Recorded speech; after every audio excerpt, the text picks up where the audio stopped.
and we got a mess of folks in here. We have packed the house. It's almost becoming center room only. There's chairs going down the tackle aisles. We're even big enough to be on the first floor tonight. How about that?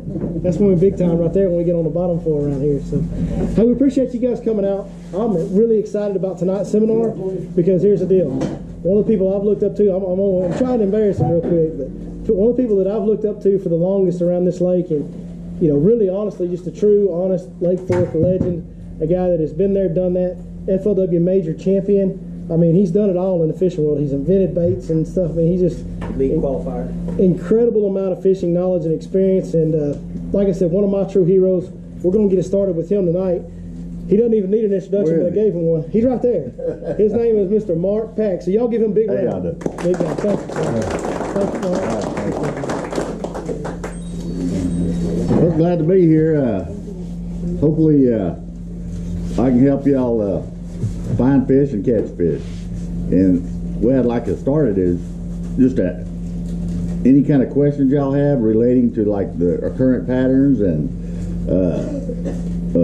what the fish should be doing. Just any question y'all have, and there's no question that's a stupid question in fishing. So go ahead and fire off on some of your questions. What does rain do to the fish? A lot of what it'll do to the ones in the backs of the creeks, it'll probably shut them down because it's so muddy. And right now, I'm sure the lake's still coming up, even though they got the gates open. But once that lake starts dropping, it's going to hurt them even worse. But there's a good equalizer with that.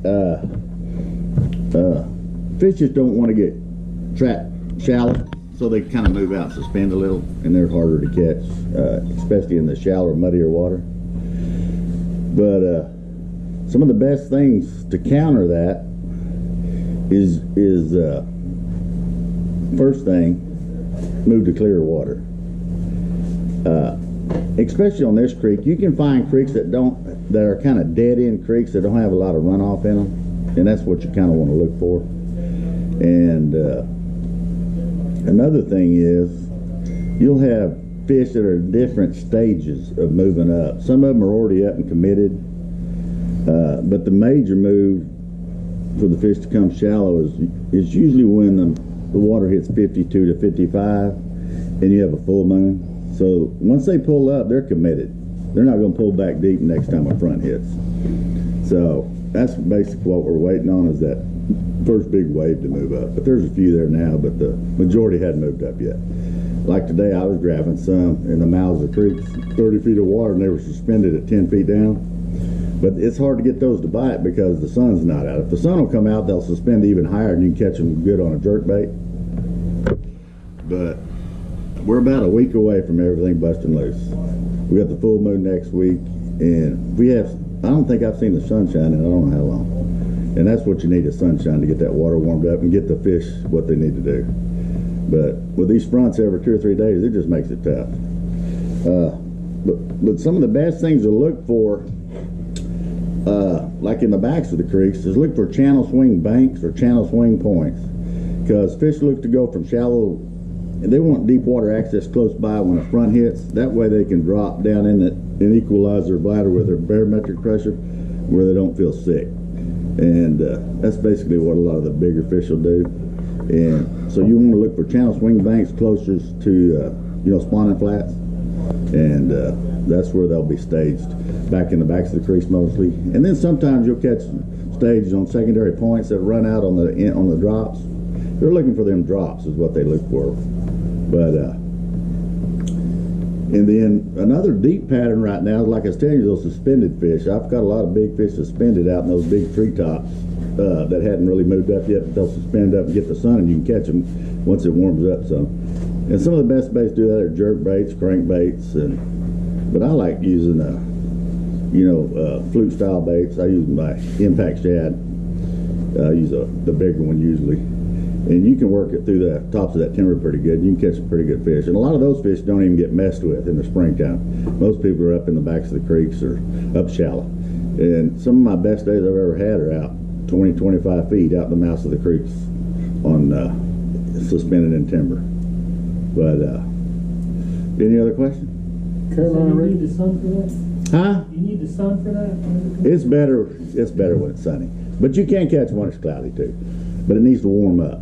That water temp needs to be 55 usually, when that pattern gets real good. Now, wait a minute, you told me 54.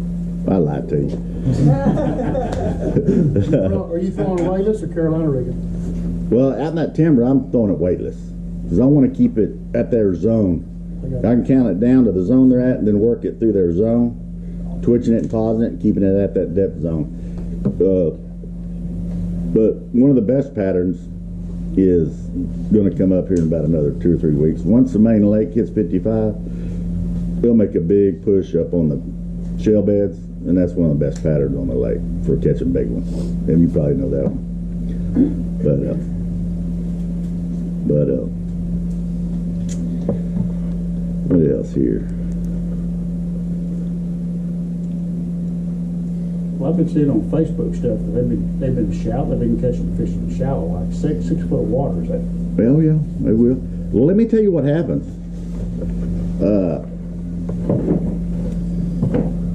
Once it gets real cold after Christmas, the fish are still deep. I mean, out there. But that cold water sinks to the bottom and heat rises, so the warmest water is going to come to the top. All those fish that were on the bottom you were catching in November, December, they're all suspended. And you're not going to catch them on the bottom. The only way you're going to catch them is like I was telling you, through suspended. And they won't be much deeper than 15 foot and 30 foot. They're all going to be suspended. Yeah. That's why you can go out there and graph like 100 spots, and you might see one fish that's deep on the bottom. They're just not out there. Unless they're in hibernation mode, then you got to snag them with a spoon. You know what I mean? But if they're any active at all, they're going to be out. First, you spit it up there like that, bait around? You don't have to, but usually there is bait around. And another thing I'll look for, like today when I was looking for some fish, best thing right now is look for those loons out deep. They'll tell you where the bait is. Just kind of drive around till you see them loons. And but the birds will tell you where they're at. Always follow them birds. They'll tell you where the bait is. What about main lake points? Main lake points? Yeah, main lake points. That's fixing to be a big deal coming up. As soon as that's where they're going to go to. And they'll usually pull up in about 15 to 20 first. You can catch them there. And then they're going to get up there in that 5 to 10. And that's when it's really going to get good. Because when they first move up, they're hungry and you can catch them before they get pounded on. And sometimes you just got to run and gun until you find them, you know. But I hit some of that today, and I found some 55-degree water, but I just couldn't get bit on it yet. It might be waiting on the moon next week. Is it warmer on the north end than it is on the south end? Yeah. I found Main Lake water 55 today, this afternoon up there, but I couldn't catch them. And I seen some down there, I just couldn't get them. But it's just got to get right. We're almost there. It's a timing deal. But like I said, you can just go down the bank up in some of the creeks that are clear and throw chatter baits and spinner baits and small crankbaits and catch them. But I don't know if you're going to catch them real big ones. You can. I'm not saying you can't, but you'll catch a lot of unders. But the big surge of them big ones ought to be moving up out deep once that water gets right and the moon's right. Yeah. These fish don't like that water moving above their head and under their body, do they? It's going to be a while. This water's up, and it's going to keep let these gates open. Yeah, once they close gates, it shouldn't take over a week to. How high is it? Maybe a foot? A little lower. Yeah, it shouldn't take long. But sometimes about fishing, you can overthink yourself. You'll think they should be doing something, but they ain't. And then there's times they shouldn't be biting, and they'll be biting. Been there. And I don't understand that sometimes, you know? That's every day, man. Every day I go on a guide trip and I get there in the morning, I'm like, whew, y'all ready? We fixing to smoke on the day. Boy, at the end of the day, there's some long faces. I know. And then days you're like, man, it's cold out here. They ain't going to bite, and then you whack them. Yeah. You know? Yeah. It's crazy. I'm glad to hear you say that because I thought I think it's wasn't very being a good. guide. About the time you get two guys that know how to fish, you tell them, oh, it's game on, and they struggle. Then you get two people that don't know how to fish, and you tell them, well, it's been real tough lately. We're going to have to work for it. And they whack catch them like crazy. I know. That's fishing. Yes, sir. That's just the luck of the newbies. But Another thing I found more this year is some grass in the lake. We caught some out of the grass this morning with chatterbaits, but they were little ones, 2-pounders. But couldn't catch no big ones out of the grass. I'm sure there's some in there, but we just didn't catch them. But I caught my biggest one on a shell bed, but it wasn't on Main Lake shell bed. It was up in a creek. It was about a 4.5-pounder. And I caught it on my first cast up there. I'm like, ooh, it might be on. Never got another bite. Sat there for like 45 minutes. But I must have let it. As soon as it hit the water, it dropped maybe 3 foot and it was on there. I'm like, well, maybe they're in here, but it's just kind of a crapshoot right now. It's a run and gun situation. It is. One thing I didn't try, and you can get you crank the Main Lake points at about 15-20 foot with a deep diver. You might catch some big ones doing that, but I just didn't want to do that today. Is that a repeated cast, grind it out, sit there and make the same cast over and over again type of deal? If you know they're there, yeah. But if not, just run and gun. Pull up on a point where you think they ought to be and crank it, make 10 cranks. They ain't there, go to the next one. Gotcha. Just keep moving. Eventually you're going to hit them somewhere, usually. But another good pattern that a lot of people don't do this year, and maybe they do, but I don't see them doing it, is fishing like strounger heads under the bridges on the pilings. Because usually in March I catch some good ones doing that under the bridges that hadn't moved up yet, and you can catch some good ones running bridges. Talking about the creek arm bridges? Just these Main Lake bridges. Main Lake bridges? Yeah. Gotcha. Just slow rolling it next to those cross beams. And just a lot of those fish are on the next wave that hadn't moved up yet. You know what I'm saying? Because the last wave won't spawn until like the end of April, usually, and they're still out there.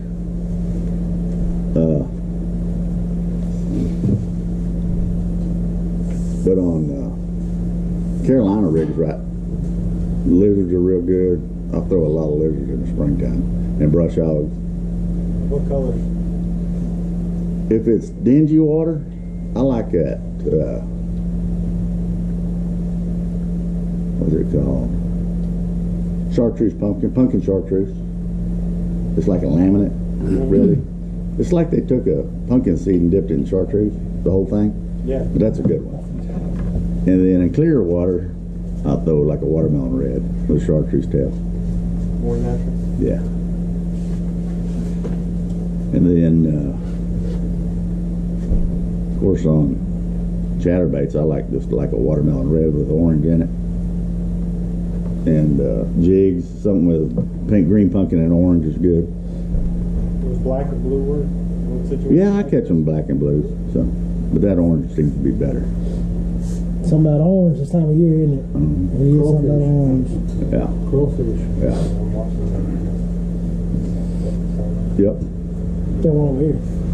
Hey Mark, with the conditions we have this time, or currently, right?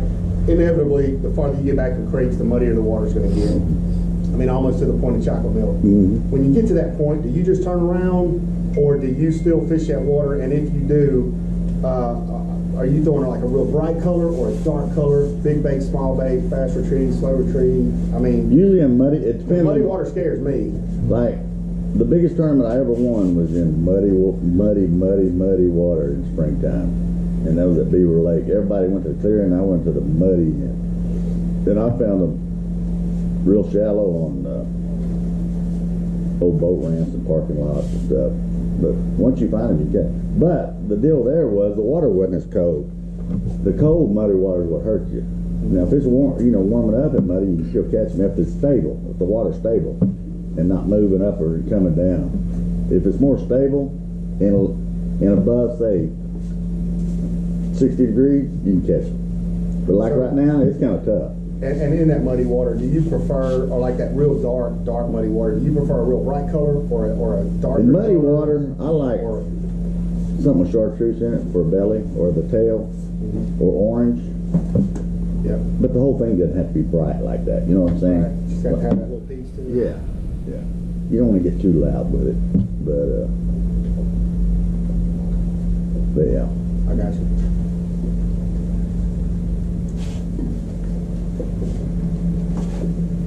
Anybody else? There's an open book of some epic amount of knowledge out here. Alabama rig, remember? Yeah, you can throw them on Alabama. You can catch them on Alabama rig, especially through them trees out there. But I just don't throw it; it's too hard to throw.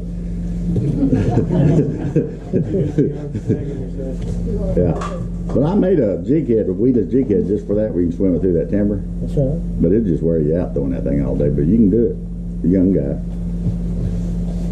But yeah, How fast would you swim? slow. Just barely turn it. Just enough to get them blades turning on that thing. Yeah. Do you like what's your preferred blade configuration if you are going to throw an Alabama rig? You like the 8-blade rigs, 4-blade rigs, big blade, small blade? What do you think? The more blades is usually better. Right. But I've caught them on just the 4-bladed ones. Right. But the 8-blade's probably better.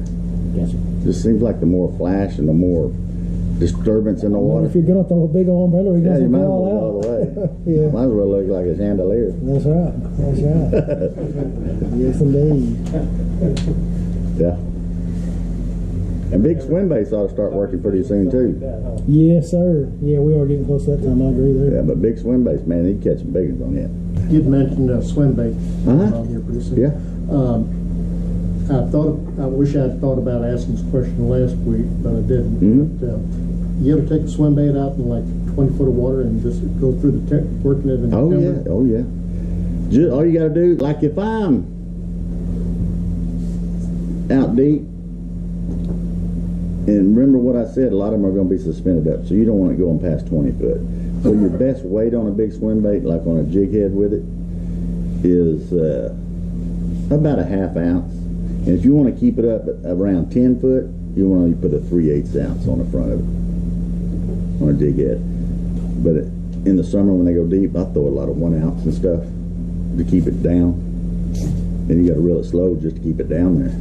But in the springtime up shallow, like a lot of them big swim baits have a weight already inserted in them, and they're usually a 3/8, and they work good up shallow. About a 3/8 slide weight that's inside. But yeah. And another thing I'll do, I'll kind of especially rig it. You know, most of them swim baits have that line through, and you got the treble hook on the bottom. Well, that treble hook's gonna hook everything on the bottom, all them roots and stuff that grow. And what I'll do is I'll let's see, what do? I take it out, and I just put a regular swim bait jig head, the one I make. It's got a weed guard on it, and I'll hang a big treble hook on the back over the hook, you know, like a trailer hook on it, where the hook's on top, and you don't hang up all the time. And another thing it does, 90% of all them big fish you catch on a swim bait that has a hook on the belly, it's going to hook in their gills and they're going to bleed, and you'll kill a lot of fish that way. And that's another reason I like the trebles on top of the back of the swim bait, where it hooks them in the roof of the mouth, and they don't bleed and they won't die. But that makes a big difference.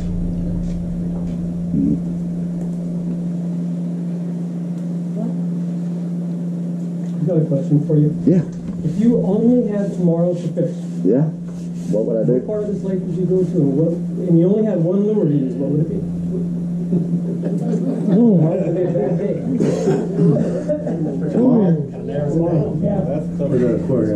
Tomorrow, have one lure, and what would I do with it? I would probably have a ½ ounce jig, and because you can fish it deep, you can fish it shallow, you can fish it suspended, and I would target channel swing banks, like I was telling you, and look for big wood laydowns, brush piles, probably halfway up in the creeks where it's not too muddy, and also into secondary points, and I target anywhere from 10 to 15 foot. And the biggest key, once you find them, you got to slow way down to get a bite a lot of times. I mean, you got to throw it out and let it hit the bottom and shake it and count 20 seconds before you move it again. And a lot of times, if you fish it normal speed, you won't get a bite. But if you slow down, if you can get a bite and get the confidence in it, then you'll know you got to fish slow. I mean, just slow. And it's hard to do with a jig sometimes. But in the summertime, you don't have to fish slow, but now you do. I mean, you got to make yourself fish it slow. And that's the difference between them wanting to eat something or a reaction bait. Now, reaction bait, they're just going to hit it because it's moving fast. They're just react to it. But a jig, they won't hit it like that usually. You got to fish it slow to get a bite. But once you find them and you fish it right, get the right technique down, fishing it slow and how they want it, then you'll catch them. But the hard thing about it is, if you're on a new body of water and you hadn't fished it much, it's hard to fish slow pre-fishing. Because you're eating your time just fishing so slow. You know what I'm saying? Yeah. And that's where it's advantage if you know the lake real good. You know where they're at. You just got to slow down to catch them. You know? You had a hole that you fish year-round. You know those fish are there all the time. You got resident fish. And it's muddy as all get out. Yeah. Would you still go back and fish it really slow? I would try it, yeah. I've caught them in muddy water here this time of year, real slow. Real slow. Chatterbait? Well, chatterbait, yeah, you can just enough to get the blades going. Yeah. Fish it slow. And also, throwing a jig if it's not in the grass, you know what I'm saying? Or on the outside edge. You fish it real slow. Throw a jig on the outside edge up against the grass? On the bank? Yeah. If them fish are there, if I know they're there, that's what I fish it real slow. Another thing you can do is throw a deep dive and crankbait just bouncing off the bottom real slow and get them to react to it. You know? Something to get in their face and make them react to it. Yeah. I fished a tournament here last year and all caught slot fish. I didn't catch one over, one under. Right. What was I doing wrong? Now, I mean, I go to any other lake, I'd be as happy as can be. All right. I got another spot I'll trade you for that spot. I know that. Yeah. That's right. But it doesn't be any fish in it. Well, a lot of times fish will school together by year class. You know what I'm saying? Yeah. Because they kind of were born at the same time. They school up together at the same time. They all move deep at the same time. They all come back in. You know what I'm saying? Yeah. And that's how they'll do sometimes. And sometimes you just got to leave that spot and just go try some, try some other things. Either go shallower or deeper. Usually in the summertime, your bigger fish are going to be deeper than the smaller ones. Smaller ones. Yeah. Yeah. But the very few bites. You'll get a lot less bites. With all the baits these fish have seen, and they've seen everything this store's got, right? And Walmart's, and whatever. It doesn't matter. Tomorrow, next week, next month. What are you gonna go to first? Well, thing about baits is each bait you can fish them different, and sometimes it's not the bait that's wrong; it's the way you're fishing it. You know, the cadence you got, the speed. Are you hopping it fast? You know what I mean? Certain little things will make them bite. Hard bait or plastic bait? Yeah, either one. Same. You know what I'm saying? Like sometimes the crankbait, they want you to burn it. Sometimes they want you to stop it and crawl it. You know what I mean? It just depends. They're funny, man.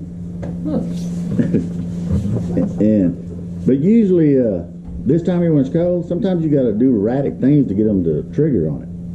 You know?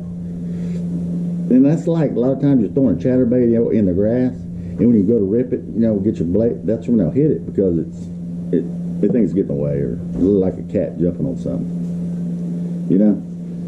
And sometimes out deep, there's times I've seen things in tournament situations where you're flipping in 3 to 5 feet of water, and you can throw a half-ounce jig till you're blue in the face, and you can put a 1 ounce on there and crush them. It's just the rate of the fall, it gets them to bite it. But funny things like that. And I learned that from Denny Breyer. A lot of times he'll throw a 1 ounce jig in 3 foot of water and he don't tell nobody that. Just that fast fall will get them to trigger and hit it. And you can throw a half ounce all day and won't get a bite. But it's stuff like that that people learn just by doing things. you know, it might have been a mistake. Well, I got a 1 ounce jig, I don't tie them. Let me try it. You know what I'm saying? Mm-hmm. But things like that, they'll trigger them to bite. And any given day is kind of different. And I've seen people burn a spinnerbait when it's cold and catch them. But normally they don't, but sometimes they do. But it's just like, and a lot of times different bodies of water fish a little different. Fish act different. Like on lakes that have more current or lakes that don't, or if you have a highland reservoir versus a lowland reservoir. And then once you get into tidal rivers, it's a total different thing. And then regular rivers, then you have natural lakes that have no creeks and no points in it. It's totally fishing different. So you got like 5 different bodies of water you got to figure out when you're fishing the tour. But down here we just got lowland reservoirs, and usually they fish better than anything, the lowland reservoirs, because they got everything in them. All the right structure, very little current for the most part. It's all stable, very stable. Just like them river lakes, like Pickwick and all them. Yeah. And Kentucky Lake, they don't bite until that current moves. Yeah, 0-0 right there. But it does it all the time. They're used to it. Right. And fork, they don't move it that often. That messes them up. Yeah. We got a grass problem here bad. Where? It's called no grass. Well, there's some grass. More grass right now than there has been in a while. Maybe so. But you got to go way up the lakes to get to it. It's not on the lower end. That's right. Yeah. And I wish it would come back, but What about that other weed, that salvinia? Is it still? I haven't seen any. No. And that 8 degrees that we had in January pretty much puts a big kink in that Salvinia's plans right there. Yeah. But Now I read somewhere yesterday that they found it on Lake Athens. did they? Yeah. Yeah. I can tell you this: a lot of the people, I don't mean to be jumping. No, time. I want you to. A lot of the people that, you know, the weekend anglers are people that maybe just don't know the vegetation types as well as others. Now we have a lot of hyacinth on this lake, and we had a big boom of it this last year. They see hyacinth, especially dead hyacinth, and they call it salvinia, and they call Texas Parks and Wildlife and report it, this, that, and the other, and it becomes a deal where Texas Parks and Wildlife's out here hunting for it, and you know, word gets around. But the majority of the floating vegetation that we have in this lake, 99.9% is water hyacinth, and I promise you that 8 degrees put it down this year. When it gets that cold, that hyacinth has a hard time coming back. Now we have another warm winter next year; it may cycle back, but it'll be a year or two before it gets like it was this summer.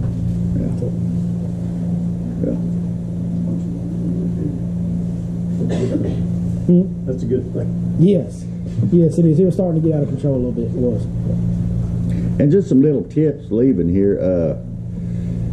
Like certain things that I always do fishing this lake is on Carolina rigs. I don't care if I'm 30 feet or if I'm 1 foot of water. I always throw a 1 ounce weight. And most people try to go lighter, but the thing is with 1 ounce, what that weight does when you're dragging it or shaking it, it's kicking up silt on the bottom, and it attracts some fish to it. Like they think it might be a bait, you know, rooting on the bottom, and go over and look, and then they see the bait behind it, and you catch them.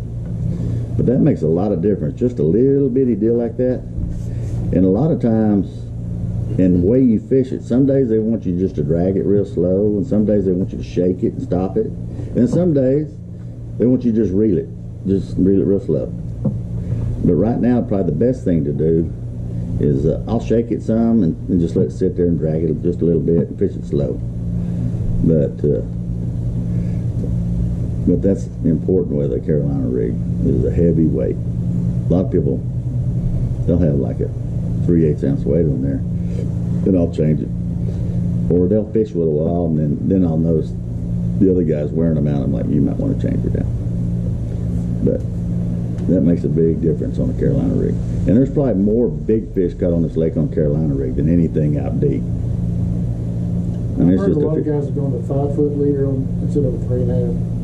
I always used a longer leader than most people, and people are like, well, you use a longer leader.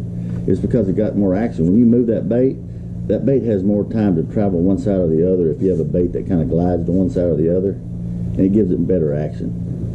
like a pot, it'll dark side to side. At short leader, it won't do that very good. You know what I'm saying? Do you shorten it up at all this time of year to tighten that action for slower bite conditions? No?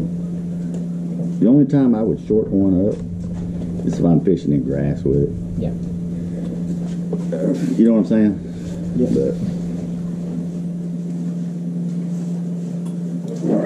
any more questions for Mr. Pat? What bait do you throw the most in the Carolina rig?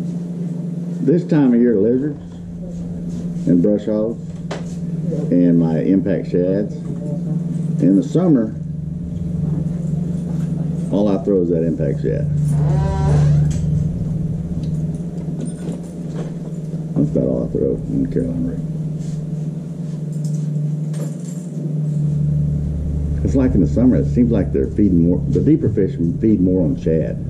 Because that's basically what's out there. There's not a whole bunch of bluegills out there, you know what I mean? You using that biggin on that Carolina rig in the summertime? They eating the big gizzard shad, right? And it depends, it depends on what kind of school you're fishing in. Sometimes they'll be feeding on them small shad. You can't catch them on that big one. Right, You have to go to that little one. Do you find that's a big deal, matching the size of the bait? Oh, yeah. I think that's one of the most important things. It really is. In bait selection is getting the right size. Yeah. And that's why here coming up, they eat that big swim bait because them big gizzard shad are moving out. That's right. Once they're on them big gizzard shad, you better be throwing something big. That's right. Yep. You fish the East Fork or the West Fork? Both of them. Mainly this side over here. Yeah. Yeah.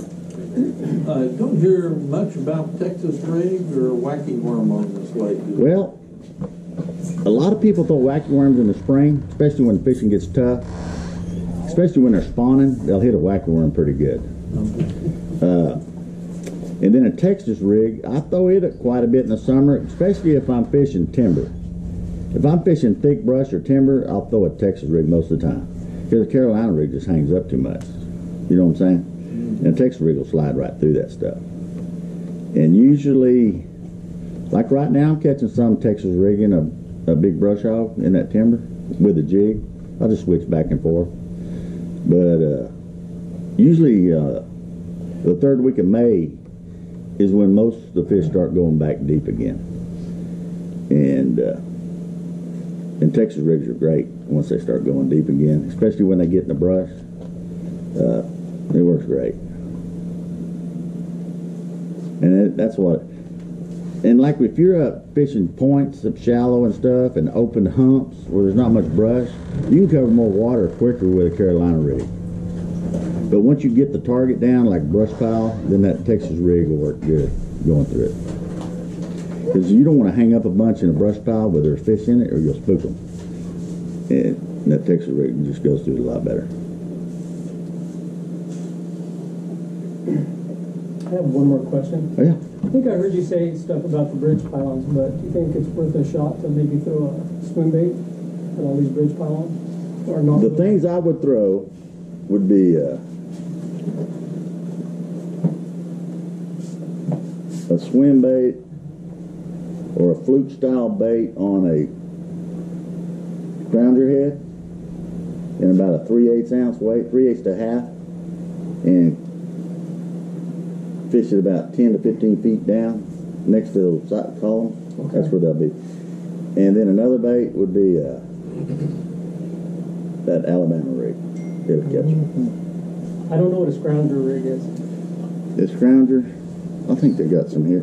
What it is, it's a jig head, just a regular old jig head, but it has a plastic bill that goes over the head, and the bill sticks up, straight up, not down. Okay. And it's flexible.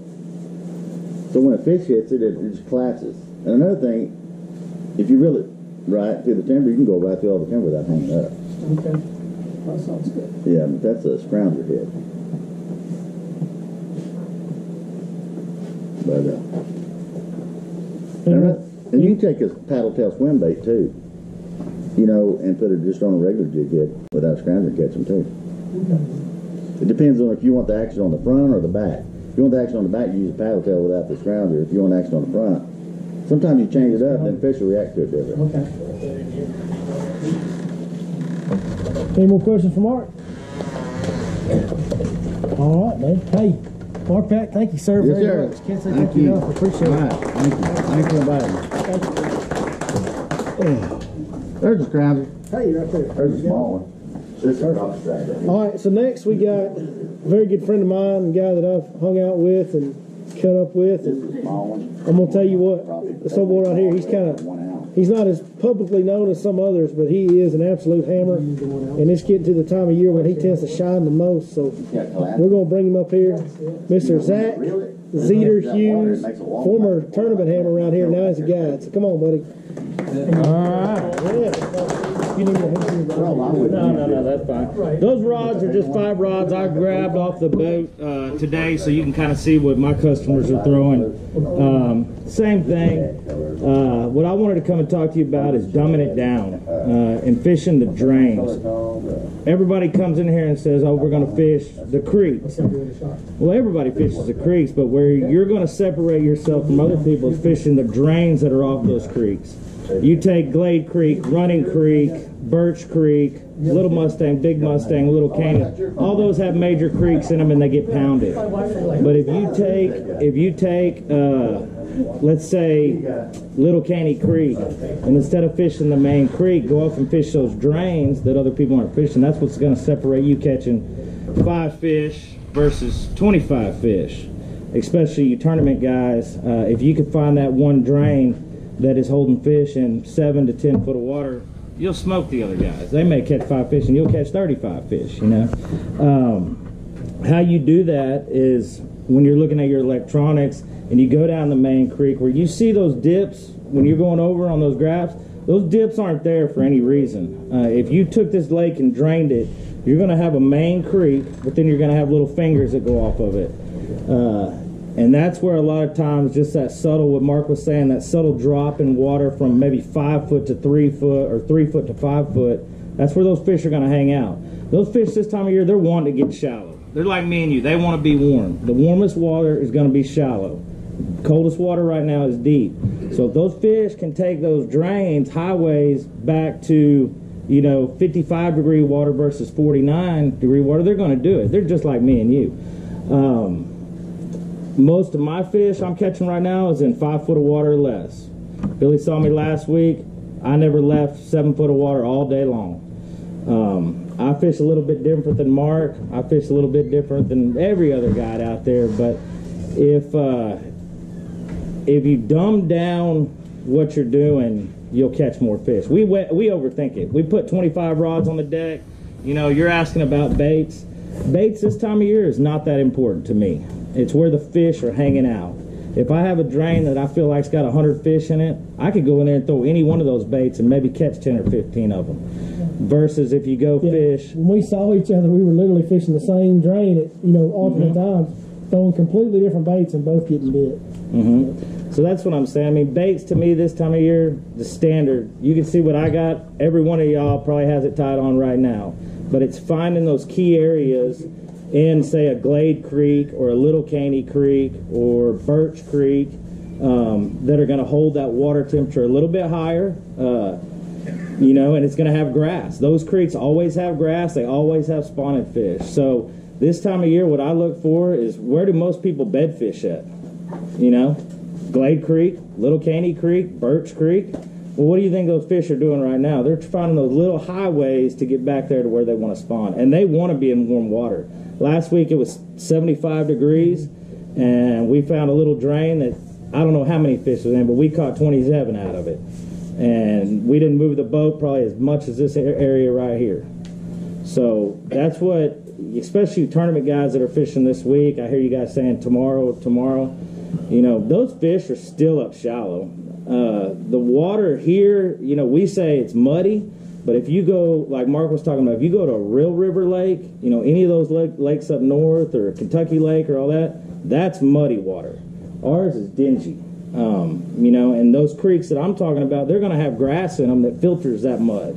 So it may be muddy for a day, but, you know, do you want to fish down at the south end where it's clear, cold water, and they're pulling water out, or do you want to get away from it? I'm the type of guy that I'd rather go further north and get in maybe a little bit dirtier water, but those fish want to be up there. They're not going to leave. Fish in Glade are not going to come down to this end. You know, fish in Running Creek aren't going to come down to this end. Birch Creek, they're not going to come down to this end. So it's all fishing to your strength. You know, what do you do best? Do you fish shallow best, or do you fish that mid-lake depth best? You know, dumb it down. I always tell people, us fishermen, you know, we go to Bass Pro and get 20 rods and put the night before tie 20 different baits on.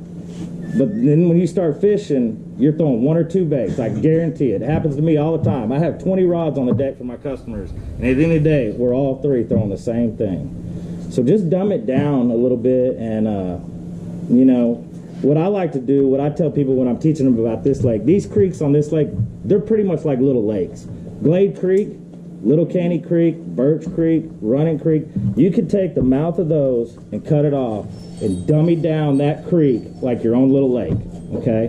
Where are those fish going to be from the mouth of Little Caney Creek to the back? Or Little Mustang, where are those fish going to be from the mouth to the back? You know, there's thousands of fish in each of these creeks. So when I heard somebody say a run and gun this time of year, I'm not a run and gun. I may run and gun till I find them, but then I'm going to sit there and milk it, because if I find 2 or 3 biting fish right now, there's probably 25 or 30 fish that are going to bite throughout that day. They may not bite right then. Thursday, we went, when we had that 27, we'd go through there, we'd catch 5 fish every pass. We'd leave it, come back, 5 fish every pass. You know, it was just, we had them keyed in so good that I knew those fish were in that drain, and every time we went through there, you know, we caught fish. So I just think I would probably dummy it down maybe a little bit as far as, you know, what to fish or where to fish. Dumb it down for me. So like any of these creeks have main creeks going through them. Okay, for instance, are you familiar with Glade Creek? Okay, the creek goes down the boat lane, swings to the left, runs all the way to the back.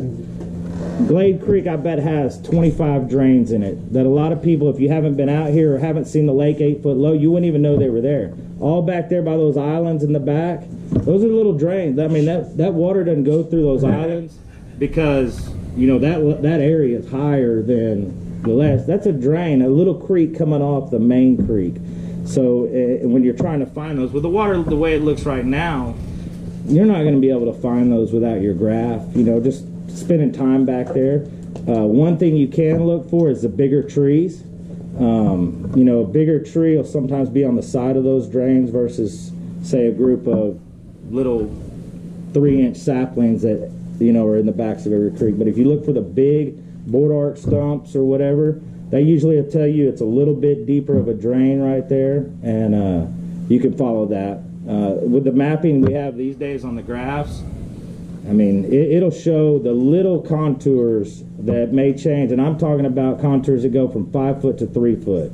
That's where those fish are going to set. Subtle changes. Yeah, subtle, and I'm not talking about 10 foot to 5 foot. I'm talking 5 to 3 foot. Where we caught them the other day, it was, you know, 4 foot deep, and we were throwing into about 5 foot, and that's where they were setting in the grass. Yeah, it can be as little as a foot. I agree. In the wintertime, it's much more subtle. You know, in summertime, it's bigger breaks. Wintertime, it's much more. Yeah, they're sitting on drops in the summer. Right now, they're all wanting to be shallow.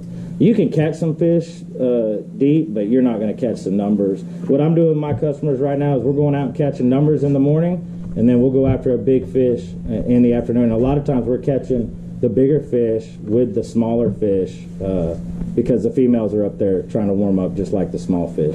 Do you find that when you find a good group of buck bass, male bass, smaller bass, and you find a good group of them, do you find quite often that there's a group of females relating close to them? No doubt. We caught, you know, an 8-pounder the other day where we had just caught 3 15-inchers. Yeah, so the big girls are in there. They're in that grass with them. They're trying to warm up their bellies and get up there. Sometimes not as many, but they're there, right? Oh, yeah. So, Jack, I know you're an excellent hunter. It's really the same process as a deer. When the Same thing. nosing rut, you know the buck's around the corner. Where do guys put their tree stands? Creek draws, you know, ridges. Those bass use the same things every year. You know, you may catch them on a flat. I haven't been catching many fish on a flat right now. I've been catching them in those subtle drains, and they're using those to get back to the backs of creeks. And they're in all the creeks out here.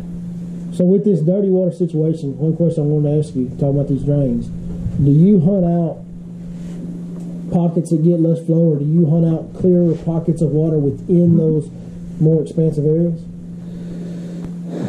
I mean, I think the most of your moving water is going to be in the creek. That's why I don't fish the creeks as much, just because most of the muddy water will be coming down the creek. I'm going to get off the sides of the creek. In the drains, yeah, the water's not going to flow through there as much. The grass will filter that mud out a little bit more.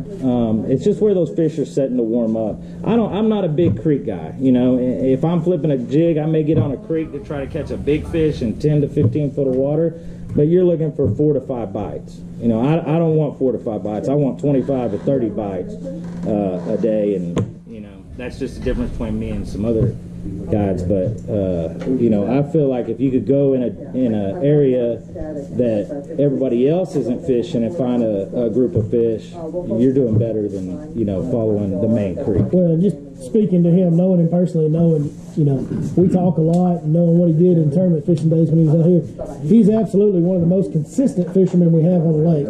He would never say that about himself, but what he's saying is 100% true and accurate, because he does catch fish, numbers of fish, more consistently than most guys out here, even amongst us that do it every day. Don't let the mud scare you guys. This lake is not muddy. If you went to Grand Lake or any lake, what people, the biggest misconception about Lake Fork is we're not a river lake. The river on this lake behind the dam. You know, we have creeks coming in. So when people say, oh, the Sabine's rolling, it's behind the dam. We're not fishing it. You know, we're fishing Lake Fork Creek coming in, which it's got to go miles and miles before, you know, it fish where you're going to fish. I've been up at 17 miles in a duck boat, you know. I had to cut a lot of way in there, but, you know, you could almost go to Tawakanee of Lake Fork Creek. So it's coming way, way down, filtering out. So this isn't mud. Those fish right now are going to be up in the mud. I just believe that. They may not bite, you know, like they did last Thursday when it was 75 and 56 degree water, but they're still there, and you can make them bite. You know, they're not going to leave that area up there. So I feel that way. I would rather fish, and that's another thing, you know, this lake, believe it or not, you can move down this lake as the months go by. You'll see by the spawn. The fish they're probably going to spawn next week in the very far north end of this lake. Next month, you know, they're going to be all down here. That's why you see the progression of people come down. Well, I don't know why, you know, unless you were trying to catch a big fish, why you would necessarily be down here fishing when those fish are maybe 2 weeks ahead of fish down here, unless you're trying to catch a big fish. But like I said, I go after numbers. I follow it. It's almost like a migration of ducks. You know, the fish in Running Creek and Birch Creek will spawn way before a fish in Little Mustang or Cheney or the mouth of Little Caney. We see every year with each other, we'll be running into each other north of one of the 515 bridges first, and then we'll be running to each other around the 515 bridges, and then we'll, you know, finally in the end of April and May, we'll be seeing each other right down here in front of the dam somewhere. Yeah, and that's just the fish. That water up there warms up faster. Whether you fish the east arm or the west arm, it's the same. All those creeks on the west end are just as good as the creeks on the east end. They all hold fish. They all have little drains that run, you know, in them off the main creeks. Both of the ends have grass. It's just which one are you more comfortable with, running, fishing, and which you have confidence in. Knowledge and being intimate with those secondary drains and stuff like he's talking about, that's the big deal. Yeah, I mean, knowing where those are at. That's absolutely it. I fish a lot on the east end just because I guide out of that side, but, you know, we come down and fish birch, all that up there too, elm, shotgun, so it's no different. Just take what I'm saying is get in those drains and fish to your ability. I'm not a guy that, you know, will throw a big jig all day just because I'm not looking for 4, 5, 6, 7 bites. You know, if you're looking for a big fish, that's what you need to do. But I'm throwing those baits right there. Those baits came straight off my boat before I came up here. So wacky worm, you know, if I find a group of fish, don't leave them. And that's what I meant by not running gunning. I will move around till I find biting fish, but if you find 2 or 3 biting fish, there's a lot of fish there with them. There's not just 2 or 3 fish sitting in a patch of grass. There's probably 15, 20, 30 fish there.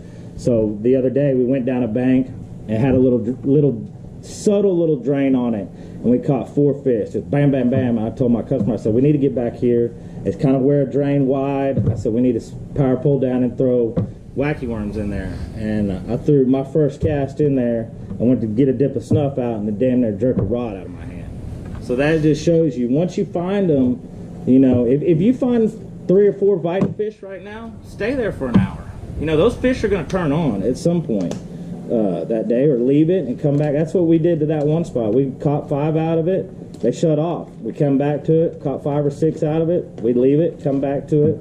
So that just shows you how those fish are grouped up in there. And when they go to bite, and you can really load the boat right now. And especially for your tournament guys. I mean, I know there's a couple of you in here that I recognize your faces. If you want to catch fish, you know, that you can weigh in. So the secret is the snuff. Certain flavor? We call it that. I don't know. We got a name for that. That's called the lucky lipper right there. That's it. Yeah, it's I think, and I tell people, I think we overthink fishing way too much. No doubt. You know, we use the biggest, flashiest baits.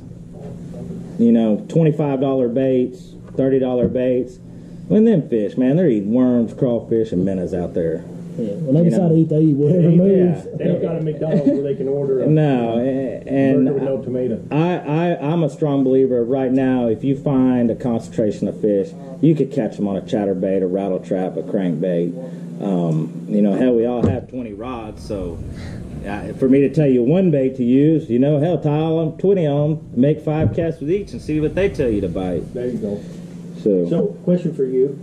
When you're, you know, we know we got to slow down this time of year. You're talking about these drains. And when you're looking for that first bite, which gives you your confidence to stay, what's the next thing that lets you be confident that we're going to sit on this ditch a little longer? That would be temperature. How quick I get the bites, what I find. You know, if I find a drain in 5 foot of water with a bunch of, if I'm pulling up grass on a rattle trap or a crankbait and I get 5 bites there, there's probably a bunch of fish there. Those fish are sitting there. You're good. Yeah, that grass is warming up. You know, this is a perfect example. I went into Bell Branch the other day, fished the whole back of it, caught 1 fish. Okay? I went up into Glade Creek. The first pass down one bank, we caught 6. So that'll tell you right there, and we fished the hell out of Bell Branch. But they're just not ready up there yet. I honestly feel like the water up in Glade Creek is a lot warmer than Bell, so those fish up there are ready to bite. Is there fish in Bell Branch? Absolutely, no doubt, there always is. But are those fish maybe a week behind the fish in Glade Creek? You know, that makes a huge difference on if you're catching fish or if you're just fishing, to me. So, you know, and another thing, we all fish with other people. I have my guys throw 3 different baits, you know. I'll throw something, they'll throw something totally different than me, and narrow it down to what they want. The other day, they wanted that little 1/4 ounce trap. Couldn't buy a bite on a 1/2 ounce rattle trap. Couldn't buy a bite on a chatterbait. Couldn't buy a bite on that little bandit crankbait. They wanted that trap. Next day, they wanted a chatterbait. So, you know, just try different things. I tell people all this time, I watched Gerald Swindell fish one time, and he had 10 of the same crankbait tied on 10 rods. They were just a little different color. Same deep diver, same everything. They were just a little difference in color. When he pulled up on a spot, he threw it out there 10 times, changed, 10 times, changed, 10 times, changed, 10 times, changed, till they caught a fish. And then he would fish with that. So that tells you right there, he knew they were going to bite a crankbait. He just didn't know what color they were going to bite. That's the same thing with us. You know, we're throwing 2 to 5 foot running baits. Just are they going to hit a trap, a chatterbait, a crankbait? They'll let you know real quick. And if you don't get bit, you know, move on to another drain, or move on to maybe where the water is warmer. I know when I was tournament fishing, and even to this day, if you show me a spot that's 54 degrees and you show me a spot that's 55 degrees, I'm going to that 55-degree water all day. People don't realize how much 1 or 2 degrees of water temperature change makes a huge difference this time of year. Those fish are like us. You know, when I get out of the shower, I want to go get in front of that heater. They're the same way, okay? Gotta get you some central heat in there, boy. Well, I'm just saying, I mean, you want to go stand in it, yeah? The fish are the same way. They want to be up shallow. Last year we were catching bedding fish on February 26th. This year it probably won't be till... I beat you last year. I had one on February 18th last year. This year it probably won't be till March 15th, I would say. Yeah. You know, they want to be there. It's just this cold water coming in, the weather. We've had a lot colder weather. So I would stay shallow. Whatever you guys have planned or whatever you like fishing, stay with it. Don't let this water scare you off. If I had to go fish tomorrow, I'd go to the exact same spots I fished the last few days. Yes, sir.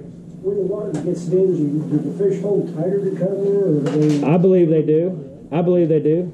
I believe they suck down in that grass. I believe the fish on stumps put their nose right up in the stumps. That's why Mark was telling you, when you flip that jig in there, let it sit.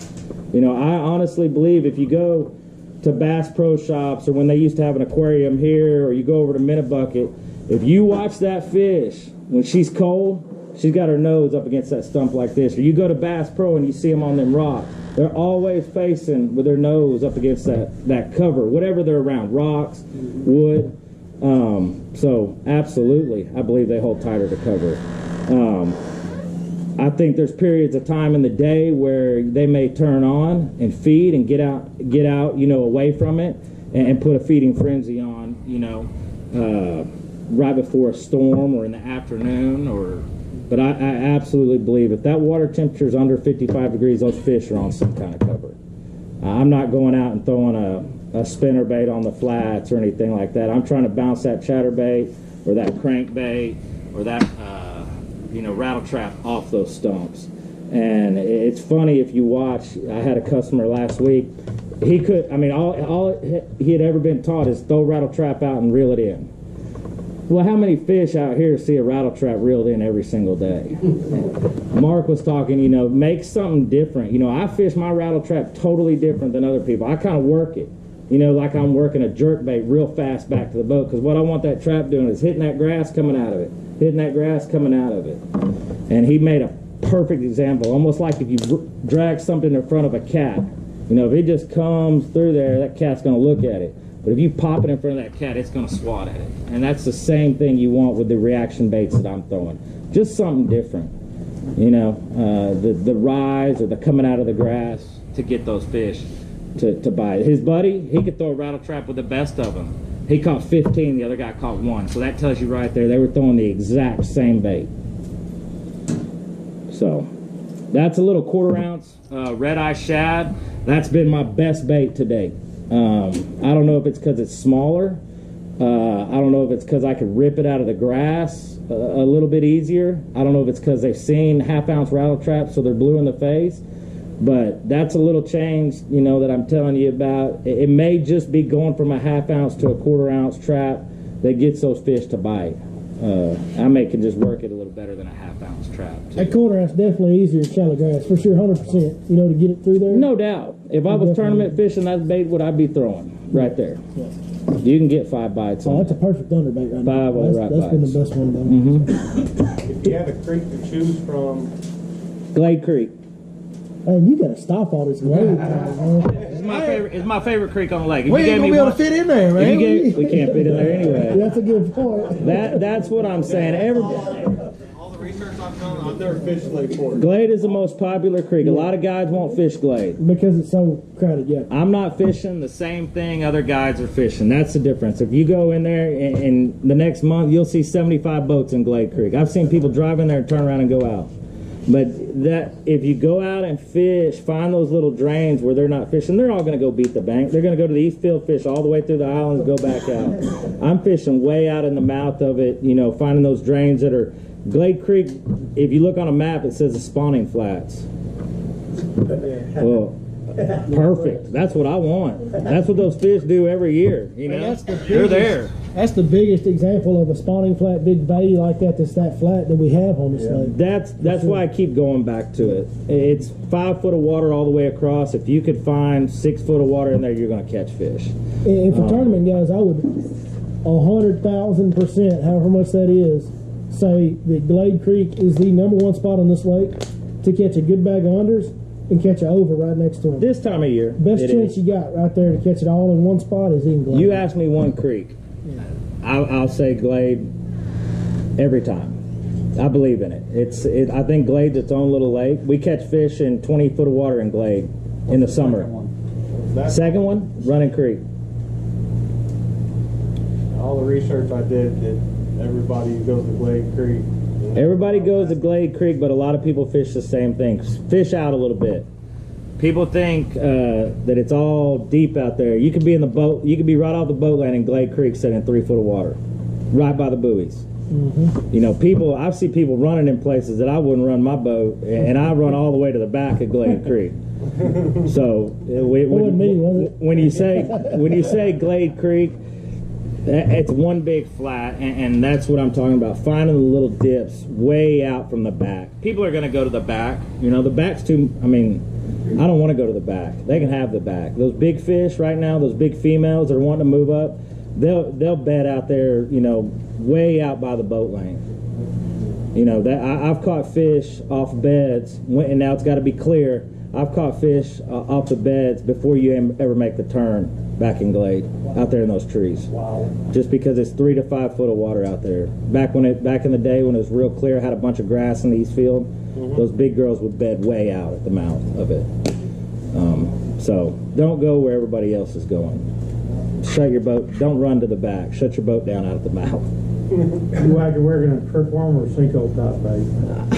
That's what we caught them on the other day. That's a little flick shake, and the only reason I was throwing that is because we had a lot of wind. If I could get away with throwing a wacky worm with a nail in it, I will. This is just a little flick shake. It's got a little weight on it, and it's got a weed guard. That's what they've been biting the last week for me. But if I can get away with throwing it without a weight, just a nail in it, I will.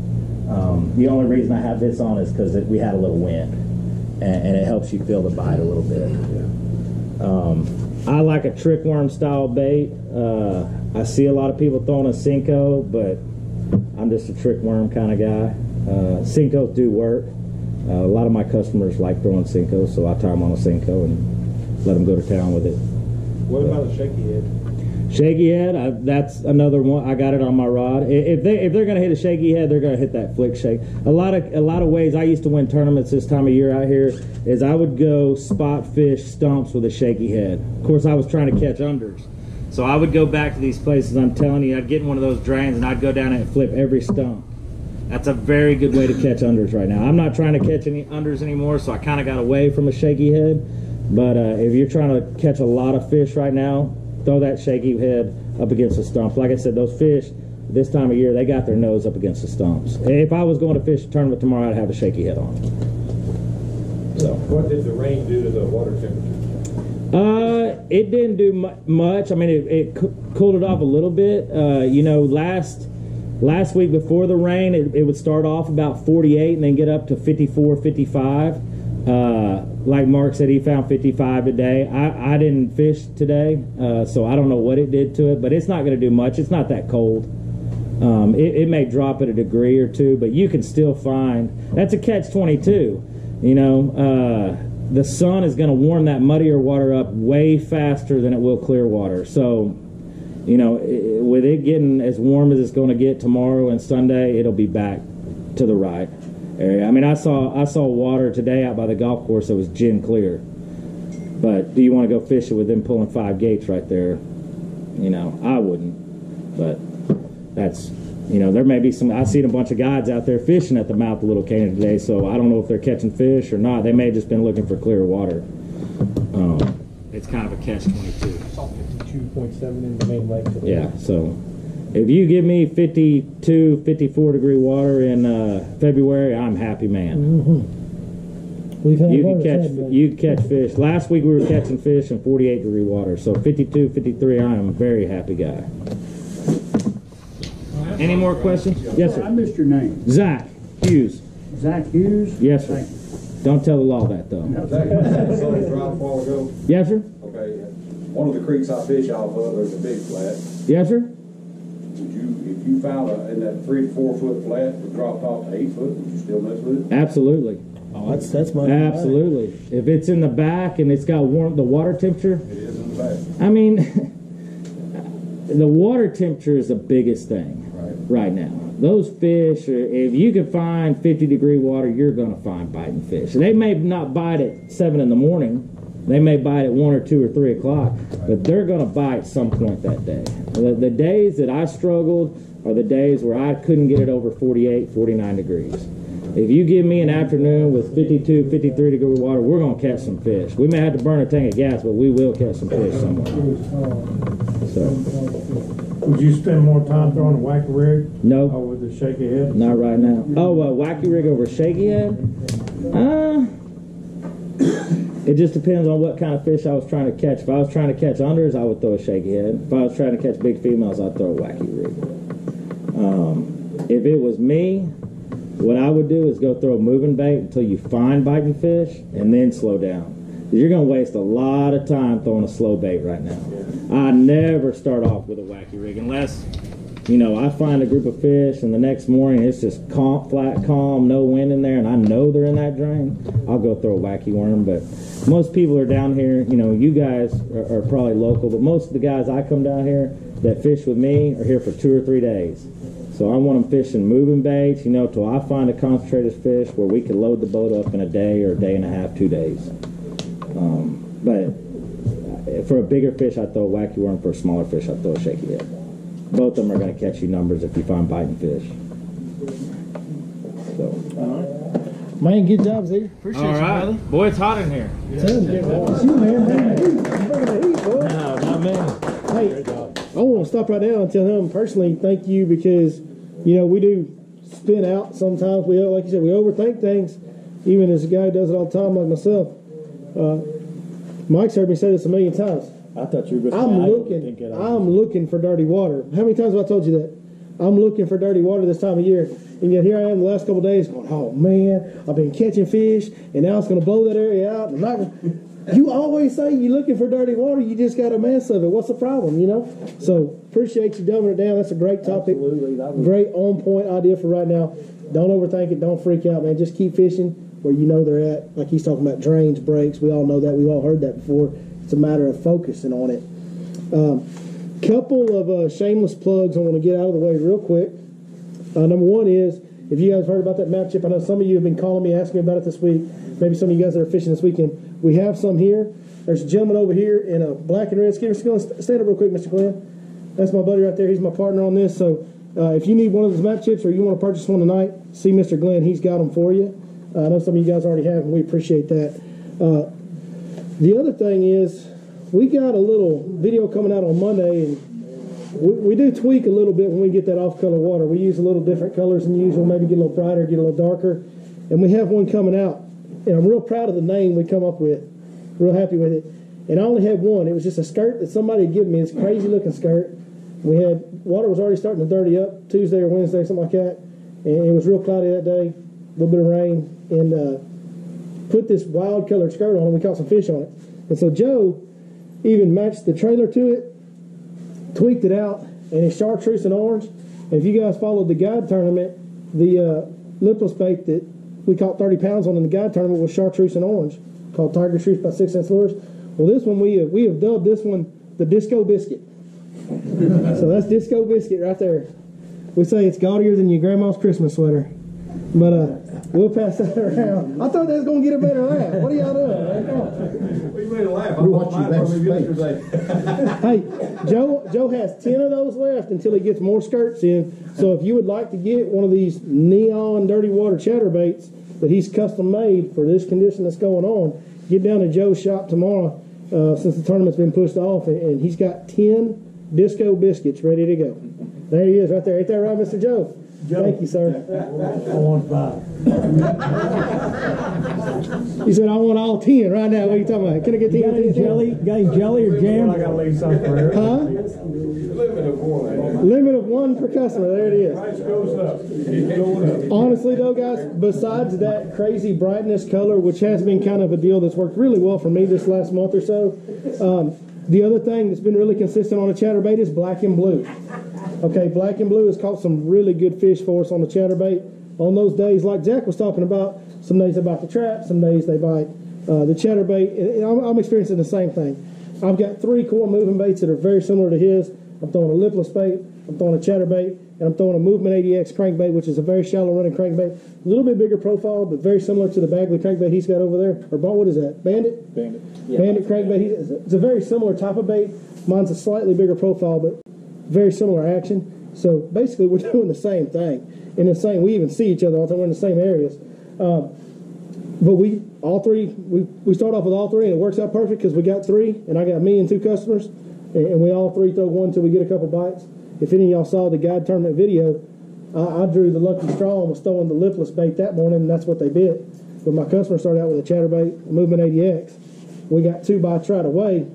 I handed another customer lipless bait. We got another bite right away on a lipless bait. Now all three of us got them going right. So that's the morning routine right now. And then once you find them, like he said, buckling down is a big deal, and just beating that area to death. But yeah, so black and blue, dark colors and bright colors are going to be your deal when that water does turn off color. But like Zach alluded to, that stuff warms faster. Those fish are they're going to go there anyway. It's regardless. I mean, we got any kids in the audience tonight? We got any young fellas? Not too young, doesn't look like. Y'all can hear this. If you only got a chance to hang out with your old lady once a year, would you let anything stop you from getting there? A fish only gets a chance to hang out. It depends on 2 things: what she looks like and how old you are. Because there comes a point where you just don't care no more. Well, let's not. I see one young man here, so I don't want to go too far down that road right there. But y'all see what I'm saying, right? This is their one time a year, and that's their biggest natural instinct in nature is to reproduce, just like every other being on this planet. And so nothing's going to stop them from getting there. They're going there. What Mark was talking about earlier, and I don't want to step on anything he said because everything I said rings true, and that's 100% honest. He's a daggum legend. I mean, he has done that and been there on everything you can do in the world of fishing.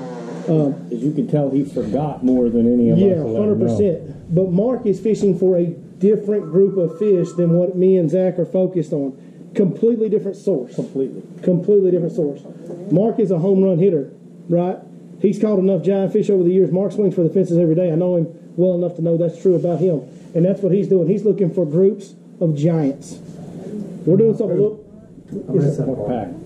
Mark Pack.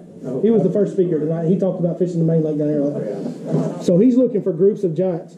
Me and Zach are looking for more consistent bites, but don't be misled. There are a lot of really giant, true giant females that move in with them early groups as well. Again, if you guys saw the video from the guides tournament, you saw me catch a 9-pounder. That fish wasn't over. I mean, that's a tournament winning type of fish right there, right now. So they're in there. I can promise you this. We talk about subtleness of drains. Every big fish that I've caught lately is on a junction where a drain meets a little bit deeper channel. A secondary drain comes to get you. The ideal spot where we started that guide tournament, we were in Glade. We were in the very back of Glade, around behind the islands. But the deal was we weren't on the banks. We weren't around the islands. We were literally in the middle of just kind of the dead middle. And I had one big hard creek swing of the main channel, which at that area, the main channel is about 5 foot deep. Okay? So I've got a hard swing with a good lip on it. Goes from 2 foot to 5 foot immediately. Right where that hard swing is, there was another drain that comes in. So I've got a Y. Well, that's out there in the middle of that bay. That's a main lake point, guys. That's what that is. It's offshore type structure. 3 main lake points. Yeah. It's 3 main lake points on all 3 sides of that junction. But junctions have been the big deal. Wherever a secondary drain, a shallower drain, meets a little bit deeper channel, hey, that's where the big fish for me have been.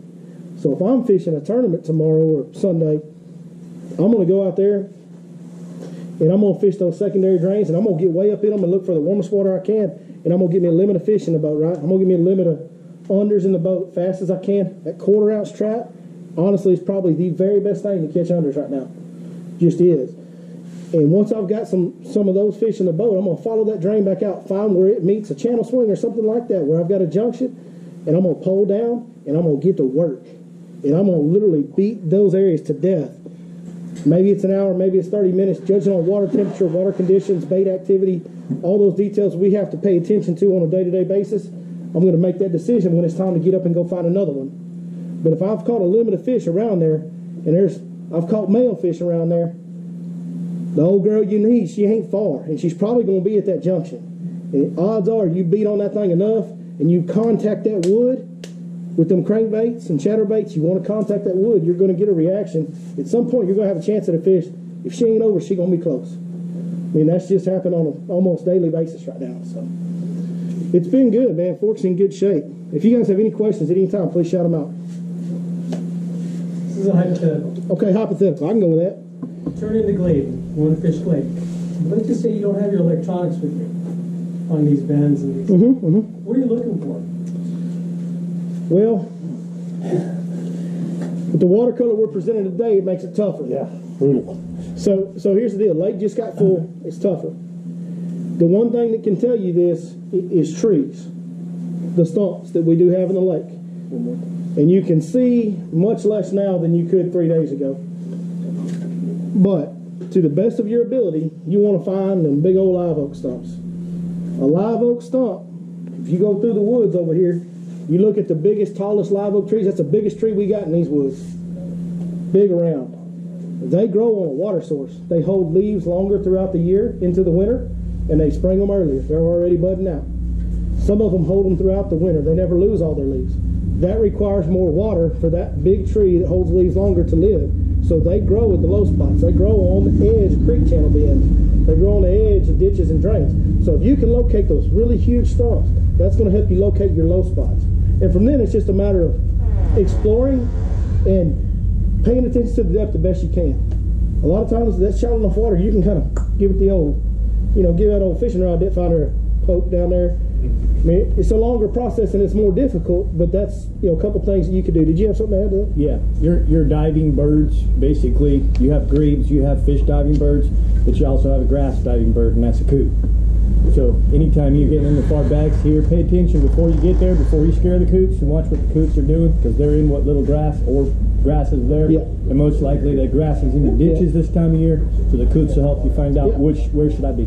That's a good thing to add, and I'm gonna just expand on that just a little bit. So when you're in a very shallow flat, when that air temperature got 8 degrees, 20 degrees, teens, that extremely shallow stuff in a foot of water, less than a foot of water, that kills that grass. So yes, right now the grass situation is such where it's not right on the bank. It's not real deep because we just didn't have it grow real deep this year. It's kind of in between. So when you find coots, anytime that I pull into an area when I'm looking for grass and I see 30, 40, 50 coots, that is going to be the healthiest grass for a big section of that lake. They hang around the most healthiest, biggest volume of grass. So that's a big key deal. And wherever they are, start paying attention. And there's nothing better than a daggum lipless crankbait. Get it down there, let it go to the bottom, and just start winding it, and you will find if there's grass there, you'll know the answer real quick. Another thing, guys, is we keep saying these drains, and I know that without you guys seeing the lake 8 foot low, or having the grass and the chips like he's talking about, you're not going to find it. But we keep saying drains because those fish use those just like we do these roads out here. You pulled in this parking lot the same way I did, the same way everybody else did. Those fish are going to the backs of those creeks the exact same way. And what they're doing is they're finding those little subtle, maybe like he said, a junction, and they're going to sit there until they're ready to go do their thing and spawn. Sure. So when we're saying drains, what I've done, and I still do it every day, is I go from big stump to big stump to big stump, and you'll see that trolling motor go from 4 foot to 5 foot, back up to 4 foot, and you'll head into that next stump, 5 foot, 4 foot. And that tells you, what I do is just work that trolling motor, left and right, and it'll tell you, once you start getting out of it, it'll come up. When the water's clear, you can see it. It'll be darker, and you'll see the bottoms on each side. But with it being muddier, use those trees and go almost like dot to dot. Work that trolling motor. Say you got a big stump over here where the sunglass case is, and then you got another one over there. Run that trolling motor across there. You'll see it go down. It'll go from 3 foot to 5 foot, then it'll come back up to 3 foot. And those fish are using those right now, just like we use this road to get out in this parking. Every day, they're always around those 100% of the time. And the creek channels or the drains or what the depressions, whatever you call it, those are the highways, and a junction is a stop sign. That's right. See what I'm saying? That's where they're going. When they get there, that's a place for them to set up shop and go, let's wait on that next sunny day, then we'll pull up another stage further in, right? See what I'm saying? So that's what they do. And, I don't know, what's the weather going to be Sunday for the tournament? Who knows? Is it going to be sunny? Sunny to All right, okay. Bluebird. So here for me, and Zach, I don't. You may disagree with this a little bit. For me, what I'm going to find on those days most of the time is if I can get those drains located right, instead of fishing necessarily in the drain, I'm going to fish just outside of them, on the high side. Now I'm going to be near it. I'm going to be right there on it, but I'm not going to be making so many casts right down the drain like we normally do. I'm actually going to be up on the high side of it, because when you get that sun, just like Mark talked about them fishing them trees, sun makes them suspend better. Hey, it does the same thing in that shallow water. It pulls them out of the bottom up onto the top. See what I'm saying? But they're going to stay close. They're not going to have a drain over here, and they're not going to run all the way back here to the back of this cove. You know what I'm saying? They're going to be within a cast or two of that drain all the time on a day-to-day scenario right now. Usually wherever you go to find the creek channels that have a bend in them, the trees are going to be lean and with the junction. That's another dead giveaway. Yeah, if you do see a stump that's at an angle, 99% of the time it's sitting on the edge of a creek channel, because that's why it's fallen over at that angle, because it grew right on the edge of that creek channel. It grew sideways. Another dead giveaway. So just knowing the outdoors, I'm telling you what, one of the biggest things you can do. Zach's a heck of a hunter. He guides hunting trips during the winter and stuff, and he spends a lot of time outside. And one of the best tools that you can actually have as a fisherman is to be an outdoorsman in general. 100%. Because so many of the things that go on in nature can help you understand what's going on under that water. You know, they're not smart creatures, guys. I mean, who in here has really seriously tried to take a bite out of a metal hot dog? Anybody? Fish do it every day. They're not smart. There you go. Just what he was talking about, we overthink it. They're not smart, right? See what I'm saying? So, you know, we just don't understand their world because they live under the water. And, you know, it gets 35 degrees and we're cold and uncomfortable, but the water only dropped 2 degrees, so it's no big deal to them. You know what I'm saying? Or it warmed up a lot, so we think, oh, springtime's here, but the water's still 48. So for them, we don't understand their world. But the more you understand about the outdoors and about nature, it helps you understand what's going on underneath that surface. And that's the big mystery. That's the big puzzle where things are always changing and moving that we don't get, is we overthink it and take what we got going on and don't relate it to what do they have going on. That's the biggest deal. I like the way he says the dumb it down is dumb down all the things that you and I are doing, the things we're buying, the things that aren't of Mother Nature. Okay, but I can tell you, I spent time with both of these guys. I've never heard someone talk to a duck like this. You know, turn that duck and bring it back after you've shot at it. I've never seen anybody tell me about nature. One day on his windshield, a bug got on there. He said, watch this, I'll put my fingers back here and the antennas will go by. It's tentativeness to detail. All right? Is there bait in there? Did that temperature come up? Is there some grass in there? Don't just go fishing, chucking your lures, hoping for a miracle. Pay attention to the signs that Mother Nature gives you on a daily basis, because that's what you must learn to depend on. There's so many things that happen on a day-to-day basis, little adjustments. It can make all the difference in the world in your trip. And sometimes we miss them. Sometimes I miss them. Sometimes they miss them. That's part of it. But sometimes we catch them, and it creates the home run scenario. And that's when we really dial them in. And that's when it's really fun. When you can really pick up on the little details, and you can figure out what's really going on in there, and you can kind of call your shot and say, I got them. Now let's go over here where it's kind of like this, and let's call it over there.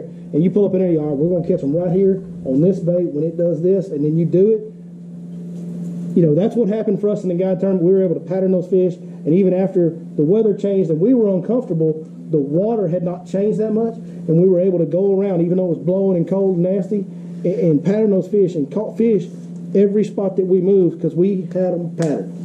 We noticed the little subtle things that were keyed in on. We went to a bigger size trap, ripping it more violently, and that little bit of a more reaction bite was getting them to trigger, the bigger fish to trigger, and we were able to repeat it all around the lake. So number one thing, when somebody asks me, what can I do, what's the best thing to become a better fisherman? I have high school kids ask me this all the time in emails and when they talk to me and whatever.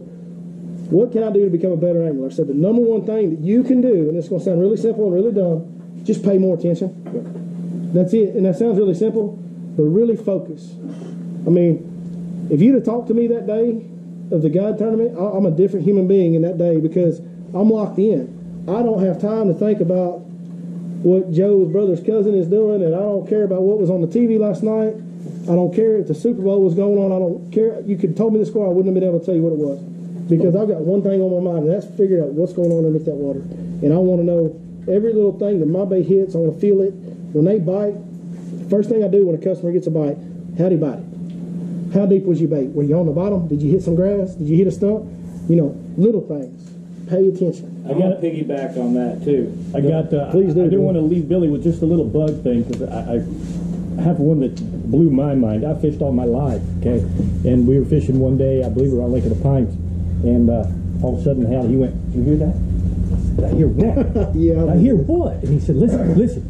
I didn't hear nothing. Then he goes, "Listen, you hear this little pop?" He said, "That's bluegills kissing the bottoms of." They're sucking algae off the bottom of He lily said, pads. "You know what that means?" I said, "No, what?" He said, "Frog bite." Boom, 5 pounder within 5 minutes. And here's the deal. It was not your frog bite type of situation. It was bluebird skies, no wind, dead of summer. But those brims sucking on that pad told me those bass are in there, and they're going to come up there and pick off them brim that are focused on that pad. So I took my old yellow belly frog that kind of resembles the color of a brim and threw him out there, and sure enough, it worked out. Sometimes it don't work, just, you know, those little details. But the detail, the fact that he caught it, how tentative do you have to be? How tentative does it take to miss it? And how tentative do you have to be to We were even talking, I told him, shh, be quiet. Focus. What'd you guys ask? I'm sorry, me, Yeah, I hear people, they always ask me, where would you go fish, or, you know, what creek on Lake Fork are they biting on the best right now? That Glade Creek and Running Creek are going to be no different than the back of Little Caney, the back of Birch. You guys fish what Lake you're Fork comfortable Creek, with. you know, anything north of 2946, it's all good. Just because I'm catching them up on the east end, you can take what I'm doing up here and go to the back of Little Caney, the back of Birch, and do the exact same thing. If they're biting a trap up there, they're going to be biting a trap in Little Caney. So that's another part of dumbing it down. Fish where you guys are comfortable with. Right. My daddy, back when I was a kid, when we come out, we fished Little Caney Creek. That's just where we went. Nowhere else. I didn't go to Coffee Creek till I was about 18 years old. That's just because he had confidence in it. And that's what I'm saying. Don't go with what we're saying where we're catching fish. Go with what you guys are comfortable with and maybe tweak it to what we're doing. 100%. You know, if you're intimate with Birch Creek, let's just say Birch Creek's a real power. If you're intimate with the northern end past the second set of power lines, who knows there's another set of power lines in Birch Creek? Huh? Yeah? All right, good. A lot of you do. If you're intimate with that big, expansive flat up there, that warms up quick. So if that's where you've been fishing, and we're talking about Glade, don't bail out and go to Glade. If you got fish up there and you've been, you know, working on that and you're intimate with it, take what we're talking about, secondary drains, junctions, warmer water, all that good stuff that we're talking about tonight, it goes there too. It works there too. And I will, you know, I know, Zach, you spend most of your time on the east side. I spend a lot of time on the east side myself, but I do, Mike knows this, I'll run a trip here today on the east arm and run all my stuff up there, and then tomorrow I'll go north to 2946 for the whole day, you know. And it just helps me keep my fish fresh a little bit. See what I'm saying? It's another thing. There's probably 20 of you guys in here that are better fishermen than me. But it's time on the water. Don't run from Birch Creek to Running Creek. You know, go with what you're comfortable with and break that down. Get that creek dialed in. Get intimate, baby. And then maybe say, hey, y'all want to go to Running Creek next week or whatever. Don't run from Birch Creek to Running Creek because there's not that much going on. Water temperature's still the same. There's still grass. There's still largemouth bass in there. You know, there's still the same food. So when I hear people say, oh, I've been catching them down at Birch Creek and then we went up to Running Creek and caught them, I'm like, what'd you do that for? You know? Well, why? There's one time a year, and we've talked about there's one time a year when that's justifiable. If you're tournament fishing and it's sight fishing time and you've got the fish you need for a tournament on a bed here, you know, in Long Branch, and then you got another good tournament keeper in Cheney, that's the one time a year where you bounce, where you really run hard all over the lake because you can literally pick the fish you're fishing for when you sight fishing. But other than that, yeah, those fish are doing the same thing at both ends of this lake right now. 100% true. And there's grass on both ends. It's set up very similar. You just got to find the similar type of water in it. Time on the water is what it is. You know, we've been out here for so long that we've seen those ditches and drains. To the naked eye, you're not going to know they're there. But I've seen Glade Creek 8, 9 foot low. On these mountains and stuff? They will. If I had one, I could show you. If I had a map, I could show you kind of what to look for. But we've seen it 8 foot low. I've walked across Glade Creek in a pair of waders. So some of these deals will not. Some will show, and some are so subtle they don't necessarily show on the map. It's one of them deals where you got to pay attention to those things like we're talking about, bigger stumps growing down the drain, and then you got to really focus on that depth change on your trolling motor, on your front unit, on your graph. as you're moving through these areas and learning them and expanding on them, you really got to dial in and be paying close attention to that depth. If that's what you want to do, you want to expand knowledge on a given area and learn that area, then you got to be focused in on that. Wander around, explore. And they're not going to be next to the main creek where you see everybody fishing. Yeah, that's the last thing I look for. Yeah. When I go into Birch Creek, everybody fishes right down the middle, swings over by the pond. I don't want those bass have been caught. You know, they've seen baits. I would get way away from that. You know, go over where the thickest part of the timber is, because most of the people aren't going to go over there. They don't want to tear their $70,000 bass boat up, or they're here, you know, to fish an afternoon or whatever. Get away from those people. Like I was telling you, Glade's a perfect example. Don't go to the back. Everybody goes to the back. You know, they fish the tree line all the way around. I see them do it all the time. Get back out in that. When you see that water start 3 to 4 foot of water, there's no need for those fish to go to the back. They can spawn out there in the mouth of Glade Creek. You know, your bigger fish. Now, your unders, they'll go back there. Your smaller fish, and you will occasionally. I think Billy caught a big fish back there, but I try to stay out. Well, yeah, we're in the back, but there's nobody else really. There's a few now because they've kind of seen it done, right? There's been some people back there and watch us catch them day after day after day. So there's a few people kind of working it now, but you can ask Mike. There wasn't a whole lot of people working this one little stretch that I've been working. And it's just a few swings with drains coming into them. Well, I noticed your video the other day. You were out. You weren't on the shoreline. Not on the nowhere near shoreline. He's not really out where you what it looks like in that video. He's not out. He could put that rod down and touch the bottom. Oh yeah, the top is one and a half foot of water. Yeah. That's what I'm saying. What Billy and I have been fishing for 6 weeks is the very first source, and it's not that big of a source. It's the one that's no, there's not that many fish there. I'm not catching the numbers he's catching. What he's talking about is a much bigger source that's back out a little bit. But a lot of times when you're doing a lot of times when you're fishing, especially if you're a tournament fisherman, you have to go catch the catchable fish. And so some fish, like there's a source of fish in 35 feet of water right now. They're really hard to catch. Yeah, that's true. And they're going to come up and spawn in late May, June. So you don't have everything all at once. It's just Mother Nature's way. Something that I wanted to add with sonars, because I do a lot of sonar teaching, these ditches that we're talking about that are so difficult to find can be easily found with a side scan. That's actually true. On Lawrence especially. Piece of cake, side scan shows those shadows really well. Shorten your settings. Don't have big wide settings. Have it about 40, 50 tops. And just get in there and don't be afraid to bump around in the woods. A little under 5 miles an hour is not going to hurt your boat. There are some things, and there's some rebar in a few places, but you got to get out there. You got to go. That's what on my days off. It's a big problem out here. People try to mark stumps, and now there's rebar sticking out. It's a bad deal. You usually can see where that stuff is. I know this is going to sound crazy. He's like, rebar? When I take a day or two to go to Birch Creek and don't fish. I mean, I know that sounds crazy, but on my days off, I never pick up a rod. What I'm doing is going to a spot, and I'm trying to find those drains way out, so I'll just go back and forth my graph. Oh man, there's a 2 foot drop out here in the middle in 5 foot of water that I guarantee you people ain't stopping on. Well, I'm fishing for totally different fish. So if you guys take a day or two and go to those spots that you're comfortable with fishing, Glade, Birch, Little Caney, wherever, and instead of fishing, you're going to catch more fish by doing your homework with that graph or finding those drains where when it comes to tournament time or you do want to go fish, say, hey man, I know there's a drain right here that runs for 100 yards that ain't nobody fished today. That's when you're going to go out there and catch 25 to 30 fish. Yeah, boy. And people are going to go by you going, what the hell is that guy fishing out there? Yeah, boy. They do it all the time. All the time. And here's the deal. Since I teach you so much about the sonars, don't be lazy. Don't make a blue ball waypoint for every dadgum thing you do out there when your sonar has emblems for everything. Breaks, points, humps, ledges, trees, bridge. There are symbols in there. You can make notations. So if you found this perfect little thing that Billy's talking about with your sonar, mark it. We can't remember all the things that Lake Fork has. Mark it. Mark it with go in there and find a symbol that represents what's there for you, whether it be the break or whatever it is. You can notate it. In this creek, I have a swing with a 2 foot ledge on one side. Now, years to come, you don't have to do the homework anymore. You start to be intimate with the lake. Yep. And I have 1,500 waypoints, and none of them are blue balls. Not one. Any more questions tonight? Well, we've covered a bunch. I'm going to get out of here, guys. If you have a question about anything, definitely feel free to call me. I'm not one of the guys that's going to hide something from you because I get to fish this lake all the time. If you want to know anything, call me. I'll try to help you out the best I can, or give you a little point if you're coming down for 2 or 3 days. Don't hesitate to call with us. I know there's some guys out there like book a trip.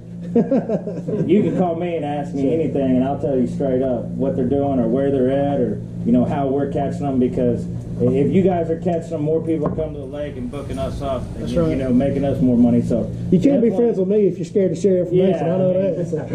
If you grew up on this lake, you fished behind someone your whole life. So that's right. 30 or 40 more people, it's no big deal. So definitely. Don't be afraid to ask these guys too. I have people all the time say, "Man, can I ask you a question? Like, what color are they biting on?" Like, come on. The way you work your wacky worm is so different than the way I work my wacky worm, and we're probably not even throwing the same color. So don't hesitate to call these guys. Most of the guys are super, super laid back, and will answer any question. We get to do it for a living. So, we want to help y'all out the best you can. Yeah, we make a living at it, but if I can help you catch an 8-pounder, that means more to me than me going out and catching an 8 or 10-pounder. That's right. Truly does. So call us and just say, hey, Zach, I'm coming down for the weekend. What are the fish doing? Are they in 5 foot? Are they in 10 foot? Are they northeast? Where are they? And I'll tell you, man, they're 5 foot biting a moving bait.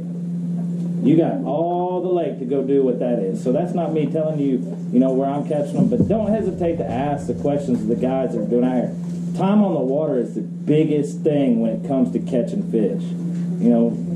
With any sport, man. That's right. Like I said, you guys can probably outfish me. If we get on some biting fish. So time on the water is the biggest thing. I'm lucky where we get to do it every day, and that's the only reason why I could catch fish, because I grew up out here and do it every day. So definitely, if you guys need anything from me, don't hesitate to call me. I'll answer your questions. If I'm on the water, I'll call you back. So we're going to go ahead and close everything out because we've been going for a long time. I know some of y'all are probably tired of being in them chairs. But that's overload information. Thank you guys so much for coming out. Thank Lake Fork Marina. I thought you said he was going to give us 20 poles. Yeah, well, I must have misspoke or something.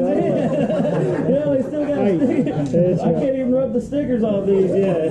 Yeah, hey, thank you guys so much for helping us continue to build this community. Please spread the word. We want to force Ken to expand the shop if we can. So y'all keep filling it up. Thank you guys very much. Good night. Thank you guys. Thank y'all. Thank you. You bet. Thanks, bro.